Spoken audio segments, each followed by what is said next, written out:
स्वामी दीपांकर जी महाराज अभी अभी हमारे बीच में आए हैं और स्वामी बालकानंद जी महाराज अभी अभी हमारे बीच में पहुंच रहे हैं। और कोई नाम छूट गया, हमारे भाई साहब हमारे प्रभारी भी रहे हैं और दिल्ली प्रदेश के भी प्रभारी रहे हैं, वरिष्ठ नेता हैं हमारी पार्टी के श्याम जाजी जी भाई साहब हमारे बीच में। ये भी मेरे पीछे जो बैठे हैं मेरे छोटे भाई बड़े भाई जैसे भी, उम्र का अभी तय नहीं हुआ, बड़ा हो सकता मैं ही हूँ, लेकिन जो विनम्रता की प्रतिमूर्ति है और जो रामायण ट्रस्ट जिसकी बात आप कर रहे हैं, सही माने में अगर श्रेय दिया जाए तो पौधा रोपित आपके द्वारा ही किया गया है। हम लोगों ने कोरोना के दौरान में, आप सबको पता होगा कि डिजिटल रामलीला चलाई। करीब करीब 150 से ज़्यादा कार्यकर्ता उसमें भाग लेते थे और विदेशों तक रामलीला भेजी। कई लोगों के टेलीफोन आते थे कि हमको आज रामलीला देखने में देर हो रही है, आपने क्यों नहीं प्रारंभ किया, हम इंतजार कर रहे हैं। ये भी एक बहुत ही वो मार्मिक क्षण था जब लोग एक दूसरे को शक की भावना से देखते थे, इकट्ठा नहीं हो पाते थे, इस तरह से हम बैठ भी नहीं पाते थे। अगर कहीं निकल के कोई आदमी आ गया तो पहले ही मास्क बांध के कहते थे कैसे आए क्या आए, बाहर रहने दो। बल्कि एक की नानी ने, एक लड़का मेरे वहाँ का था, वो मेरे साथ हल्द्वानी गया गाड़ी में, कोरोना उसे भी नहीं हुआ था, तब तक मुझे भी नहीं हुआ था। मैंने पूछा तो रात हो गई है, कहाँ जाएगा? उसका नानी है मेरी, मेरे मामा लोग रहते हैं। तो नानी ने रात में कह दिया तू दिल्ली से आ रहा, तेरे लिए जगह नहीं है, जैसे आया वैसे ही जा। उसने फ़ोन किया, मैंने कहा हमारे वहाँ रुक जा। तो ऐसी स्थितियाँ पैदा हो गई थी। ऐसे समय में सब लोगों ने मिलकर, जितने भी लोग हमारी टीम में उस समय थे, एक बहुत अच्छा आयोजन करके प्रभु राम का आशीर्वाद लिया और देश में कोरोना धीरे धीरे धीरे धीरे समाप्त हुआ। उसके बारे में अधिक नहीं बोलना है। आप सबको पता है कि जहां विश्व में अभी तक कोरोना की छींटे नहीं, बल्कि कई देशों में तो यह है, एक मेरे मित्र के चाचा जी की डेथ हुई है, 2 महीने से उनको अभी उनका अंतिम संस्कार नहीं हो पा रहा है। मैंने पूछा क्यों नहीं हुआ? उन्होंने कहा कि 1 महीना तो हो गया है, 1 महीने बाद नंबर आएगा। मैंने कहा ऐसा क्यों? उन्होंने कहा कोल्ड स्टोर में डाल रखें, अभी बाहर से लिखा है सब कुछ। और वो भी देश वही है जिसके बारे में कहते हैं कि कोरोना जहां से फैला है। तो ऐसी स्थिति में जो मनोबल बढ़ाने का काम किया, संस्कृति को हमने छोड़ा नहीं। और आप सब जानते हैं कि देश के प्रधानमंत्री जी ने एक इतिहास बनाया कि कोरोना का टीका पहले आकर, जहां विदेशों में आज भी पैसे से लग रहा है, हमने सब ने फ्री में लगाया, तब आज हम यहाँ बैठ पा रहे हैं। ऐसे में प्रभु की कृपा हम सब पर रही है।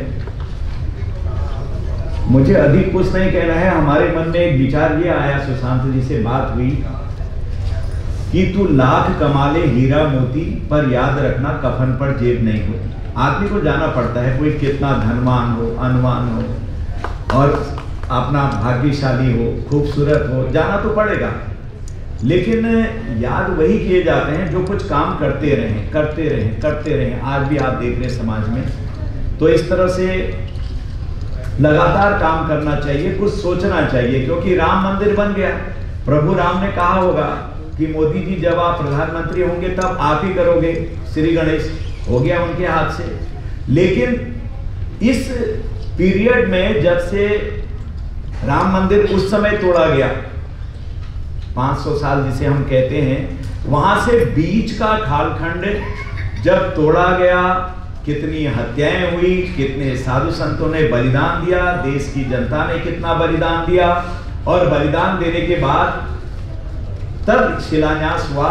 लंबी लड़ाई के बाद कौन कौन उसमें गवाह थे, किसने कैसे गवाही दी, उसमें संतों का जिक्र है। पूजनीय संत राम भद्राचार्य जी, उन्होंने जिस तरह से न्यायालय के सामने एक एक चीज को रखा, सारी एविडेंस आई, तो ये कौन बताएगा? क्योंकि मैंने कहा ना, तो लाख कमा ले हीरा मोती, याद रखना कफन पर जेब नहीं होती। जाना तो है, लेकिन डॉक्यूमेंटेशन कैसे होगा? तुलसीदास जी ने, वाल्मीकि महाराज ने, कितनी रामायण है, कंबन रामायण से लेकर लगातार हर भाषा शैली में एक से एक हुए हैं। अगर इसको ठीक तरीके से लिपिबद्ध नहीं किया होता तो हमें भी कैसे पता लगता। तो लिपिबद्ध करने की बात आई तो हमने, शायद आपने दिखाई नहीं होगी, मैंने किताब मंगाई थी, आई कि नहीं आई, एक किताब लिखने का प्रयास किया सुशांत जी ने। मैंने उसमें कुछ नहीं किया, मैं सबके सामने कहना चाहता हूँ। आप कहते हैं कि हम दोनों ने लिखी है, कभी कभी वैसे ही बात कर ली, इसमें वो जिक्र, ये जिक्र, वो जिक्र, वो अलग बात है। आपने उसकी शुरुआत करी और माननीय प्रधानमंत्री जी से हमने मुलाकात करी, उनको किताब दिखाई, उन्होंने कहा कि इसको डिजिटलाइज करिए सारी लैंग्वेजेस में। हमारा पहले ये था कि उसको 10 भाषाओं में और 21 देशों में करेंगे, लेकिन तब से अभी उसके ट्रांसलेशन हो रहे हैं, हम लगे हुए हैं आजकल। पहले हिंदी से अंग्रेजी, फिर हम एक एक चीज में करेंगे। पहले अपनी भाषाओं में, चाहे मलयाली हो, कन्नड़ हो, तेलुगु हो, जितनी हमारी हैं, बांग्ला हो, हमने सोचा है हम ये करके फिर विदेशों में जितनी भाषाएं हैं उन भाषाओं में हम इसको आगे के लिए पूरे विश्व के सामने एक तथ्य रखेंगे कि जो हमारा देश है, प्रभु का देश है, राम जी का देश है, कैसे हुआ, क्या हुआ, और मर्यादा पुरुषोत्तम ने जो मर्यादाएं सिखाई हैं, वो विश्व बंधुत्व जो हमारा है, वो थ्योरी क्या थी हमारी। इस टाइप से उस थ्योरी को कितना मारा गया, पीटा गया, कुचला गया, दबाया गया, लेकिन सत्य हमेशा उजागर होता है। सत्य कैसे उजागर हुआ, अंत में आज वहां राम मंदिर बन रहा है। तो एक एक घटना का उसमें हम लोगों ने जिक्र किया है। अभी कुछ संतों के और कुछ उस समय जो लगे हुए लोग थे राम मंदिर में, उनके कुछ प्रमुख लोगों के उसमें जिक्र आएगा कि किसमें क्या हुआ है। कुछ पेज उसमें छोड़े हैं, लगभग हमने 1000 पेज, लगभग 1000 पूरे कर लिए हैं, कुछ पेज उसमें अभी बाकी हैं। उसके बारे में लगातार हम बैठते हैं, हमारी चर्चाएं होती हैं, और प्रभु की कृपा देखिए कि एकाएक इधर से प्रभु की तो कृपा हुई, राम मंदिर बनने लगा। जो हमारा संघर्ष था भारत की जनता का, वो प्रारंभ हुआ और प्रारंभ होके शिलान्यास तक हो गया, बन रहा है।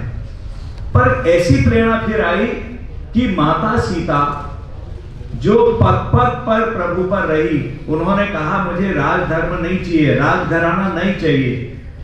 ऐसी पतिव्रता नारियों के लिए उन्होंने एक उदाहरण रखा कि मैं जहां पति रहेंगे जिस हालत में आपके साथ ही जाऊंगी। कितना प्रभु ने समझाया, कितना लोगों ने समझाया, लेकिन उन्होंने आदर्श प्रस्तुत किया।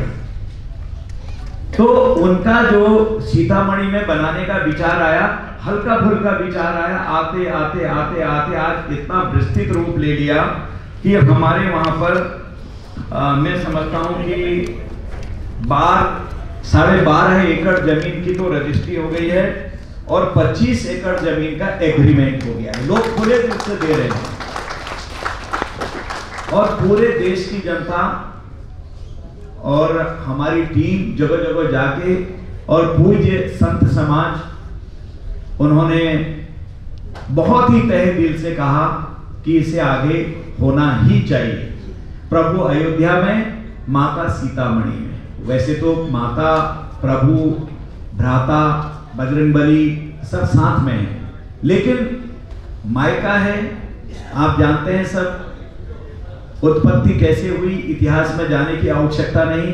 तो वहां पर एक बहुत ही भव्य और दिव्य 251 फीट की ऊंची माता की जब मूर्ति लगेगी, वो एक इतिहास हम लोग रचेंगे और सब आप लोग रचेंगे, जनता रचेगी, और देश की जनता, देश को एक बहुत बड़ा, ये भी एक धरोहर होगी, पीढ़ियां जिसमें माता का पूजन अयोध्या में जैसे हो रहा, माता का पूजन यहाँ भी होगा। आगे हमारी योजना है, कितने सफल होंगे कि माताओं के बीच में जगह जगह जाके हमारी माताएं जाएंगी, हम भी जाएंगे, हमारी टीम भी जाएगी। हम मार्गदर्शन मंच पर बैठे हमारे सर्वोच्च नेतृत्व सबसे बार बार लेंगे कि माताओं के बीच में माता के प्रति जो स्नेह है वो किस तरह से आगे को और हम बढ़ा सकते हैं, और माता इसमें लीड लेंगी, आगे हमारी बहनें इसमें लीड लेंगी, आगे आएंगी। जिस तरह से आपको पता होगा कि प्रधानमंत्री जी ने कहा बेटियां पायलट क्यों नहीं बनती, फाइटर बन गई, कहा आर्मी में क्यों नहीं आती, आ गई। आज आपको पता होगा अब हम कमांड दे रहे हैं उनको, बॉर्डरी पर हमारी बहनें जो जाएंगी इस बार कमांड करेंगी। 1000 लोग होंगे, 2000 लोग होंगे, कमांड करेंगे। वैसे ही मार्गदर्शन हमारी माताओं का, हमारी बहनों का इसमें रहने वाला है। ये हमारी अभी योजना है और खुल के लोग आ रहे हैं इसमें। हमने पिछले दिन बैठक यहाँ करी थी इसी प्रकार की, उसमें बड़ी संख्या में मिनिस्टर्स और हमारे सांसद भी आए थे। रामायण काउंसिल के तत्वाधान में जब हमने पिछले साल रामायण करी तो देश के माननीय सांसदगण अधिकांश उसमें जुड़े थे। तो इस तरह से ये योजना है। योजना तो आपको पता है कि अकेला व्यक्ति कुछ कर ही नहीं सकता है जब तक एक कड़ी से दूसरी कड़ी नहीं जुड़ती है, और हमें पूर्ण विश्वास है कि अवश्य हम आगे बढ़ेंगे। हमारे बीच में देखिए मेडागास्कर के राजदूत और उनके साथी यहाँ पर उपस्थित हैं। मैं उनको भी बहुत बधाई देता हूँ कि इस तरह से यहाँ पर आके हमारे बीच में, हो सकता बोली भाषा में थोड़ी सी हो, आई कांग्रेचुलेट यू। तो ये कोई कम बात नहीं है, बहुत बड़ी बात है। और बाहर के लोग भी काफी बड़ी संख्या में इसमें जगह जगह से अच्छे कमेंट हमारे पास आ रहे हैं। जो ये किताब हमने लिखी है, एक ही कॉपी है, मैंने ये दिखानी चाहिए। ये अभी रामलला मन से मंदिर तक, यानी कि 500 साल का इतिहास मोटा मोटा। जब शरीर नहीं रहेगा लोगों का, हम लोगों का, किसी का, तो ये इतिहास बन के रहेगा। क्या भारत में ऐसा हुआ था? जैसे हम आज आते हैं, आपको पता है रामबाड़ा केदारनाथ जाने में कितना बड़ा पड़ाव था। आज अब नई पीढ़ी देखेगी तो पता भी नहीं होगा, इतनी दुकानें थी, इतना बड़ा पड़ाव था, सब वहां साफ हो गया, सफाई हो गई। अब राम मंदिर बन जाएगा, लेकिन बनने के पीछे कितना बड़ा इतिहास था, कैसे विधर्मियों ने छिन्न भिन्न किया था, कैसे हमारी संस्कृति को तोड़ा था, वो एक एक चीज इसमें हमने संजोई है। ये इस टाइप की किताब हम लोगों ने लिखी है, अभी एक ही प्रति है, इसका ट्रांसलेशन आजकल चल रहा है। तो इसलिए मैंने सुशांत जी से कहा था कि जो हमारा संगठन, ट्रस्ट, जो भी हमारा नाम दें, जो काम कर रहा है, काम के पीछे बहुत ही पवित्र भावना है। पवित्रता से, बड़े त्याग और समर्पण के साथ सब लोग काम कर रहे हैं। इसलिए मैं आज के इस, हाँ 1108 वो अभी छोड़े हैं कुछ पेसिस में, कुछ और नहीं। तो इसलिए मैं सभी यहाँ आज जो राम भक्त हैं, सीता माता के भक्त हैं, सबसे हमारी प्रार्थना है कि इस कार्यक्रम में ये जो एक प्रयास किया जा रहा है, हम सब गिलहरी जैसा प्रयास कर रहे हैं, हम सब एक साथ होकर आगे बढ़ेंगे। और ये प्रभु की ही शक्ति है कि हम सबको यहाँ, मैं जानता हूँ एक से एक डिग्निटरी यहाँ पर बैठी हुई हैं, हमारे पूर्व सांसद जी से लेकर एक से एक हर क्षेत्र में जिनका अपना बहुत बड़ा योगदान है। और मंच पर तो पूरा नेतृत्व और संत समाज हमारा जो यहाँ आए थे उनको बुलाया है। नलखेड़ा के गुरुदेव जी का भी इसमें विशेष कृपा उनकी रही है, अभी आपने बताया है। साथ में राम भद्राचार्य जी, उनका भी आदेश रहा है। तो इस तरह से सारे लोग संगठित हो रहे हैं। ये कैसी कृपा है प्रभु की। मैंने बताया कि कैसे शिलान्यास हुआ, उसके बाद माँ के प्रति कैसी भक्ति उमड़ के लोगों की आ रही है, ये देखते ही बनता है। मैं अपनी बात को समाप्त करते हुए प्रभु से प्रार्थना करता हूँ कि प्रभु हम सबको सद्बुद्धि दें और हमको इस काम को करने के लिए रात दिन प्रेरित करें, और इसमें कहीं स्वार्थ तनिक भी ना आए, कोई गलती हमसे ना हो। जो गलती हो तो हमको संभाल लें और हमको सबका सहयोग मिले। हम एक कड़ी के रूप में काम करते रहें, एक से एक मिलके, जैसे 11 होते हैं इसी तरह मिलकर ही करें। ये अकेला काम नहीं है, ये समाज का काम है। शायद माता और प्रभु राम जी ने ही हम सबको बुलाया है। यही कह के मैं अपनी वाणी को विराम देते हुए आगे की कार्रवाई के लिए मैं स्वयं आपको मंच सौंपता हूं। आप आगे के लिए संचालन करेंगे। बोल सियावर रामचंद्र की, जनक नंदनी सीता माता की, लाडले लखन लाल की, बजरंगबली महाराज की, भारत माता की।